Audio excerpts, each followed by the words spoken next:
Agad na naglabas ng opisyal na pahayag ang SM Mega Mall matapos na umani ng kabi-kabilang reaksyon ng viral video kung saan makikita ang umano'y pagpapalayas ng isang security guard sa batang babae na di umano'y naglalako. Sa viral video, makikita ang sikyo na di umano'y pinaalis ang batang naka-uniforme pa at may hawak na sinasabing nilalako nitong sampagita. Makikitang tila ng laban ng bata at pinaghahampas din ng makailang beses ang sikyo ng kanya umanong tinitinda.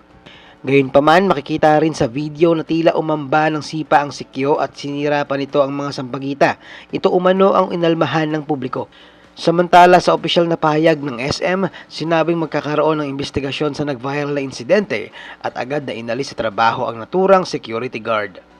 Narito ang kabuuang pahayag ng We regret and sympathize with the young girl who experienced an unfortunate incident outside our mall. We have called the attention of the security agency to conduct an immediate and thorough investigation. The security guard has been dismissed and will no longer be allowed to service any of our malls. Ayon pa sa pahayag, kinukondena umano nila ang ginawa ng CQ sa batang vendor. As SM Supermalls always promotes inclusivity for all, we strongly condemn this act committed against her.